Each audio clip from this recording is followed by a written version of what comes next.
కందుకూరి వీరేశలింగం గారు తెలుగులో తొలి నవల రాజశేఖర చరిత్ర రాశారు. ఇది ఆలివర్ అంటే కొన్ని ఆంగ్ల నవలల నమూనాలు తీసుకున్నారు. ఇది ఆలివర్ గోల్డ్ స్మిత్, నోట్ చేసుకోండి, Venkatesha Sai Mastanoli. Oliver Goldsmith రాసిన vicar of the Wakefield. Oliver Goldsmith రాసిన vicar of the Wakefield అనే నవల ఆధారంగా కందుకూరి వీరేశలింగం గారు రాజశేఖర చరిత్రను రాశారు. రాజశేఖర చరిత్ర ఆనాటి సామాజిక వ్యవస్థకు, ప్రజల్ని ఇబ్బంది పెడుతున్న ఆచారాలు సంప్రదాయాలకు వ్యతిరేకంగా ఈయన ఈ నవల రాయడం జరిగింది, రాజశేఖర చరిత్ర.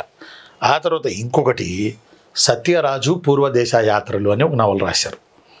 సత్యరాజు పూర్వదేశ యాత్రలు ఒకసారి నోట్ చేసుకోండి. సత్యరాజు పూర్వదేశ యాత్రలు.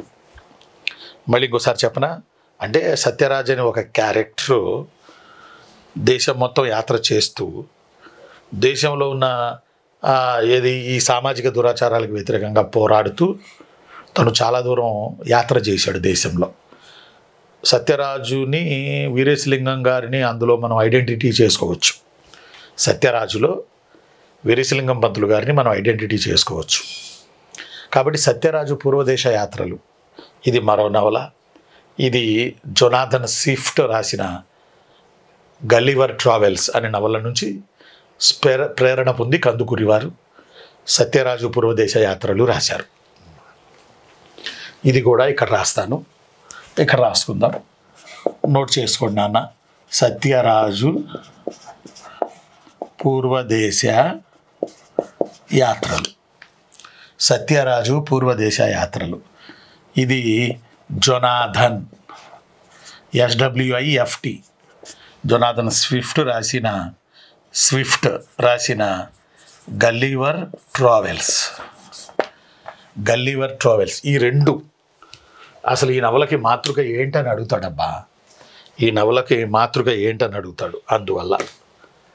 అందువల్ల రాజశేఖర చరిత్ర Oliver gold Smith, vicar of the Wake field నవల ఆధారంగా, ఆలివర్ గోల్డ్ స్మిత్ రాసిన vicar of the Wake field నవల ఆధారంగా కందుకూరి వీరేశలింగం గారు తెలుగులో తొలి నవల రాశారు. అది రాజశేఖర చరిత్ర. అలానే కందుకూరి వీరేశలింగం గారు సమాజ సంస్కరణ కోరాకే. అలానే సత్యరాజు పూర్వదేశ యాత్రలు ఇది గల్లివర్ ట్రావెల్స్ అనే ఒక ఆంగ్ల నవల ఆధారంగా ప్రేరణ పొంది వారు రాశారు.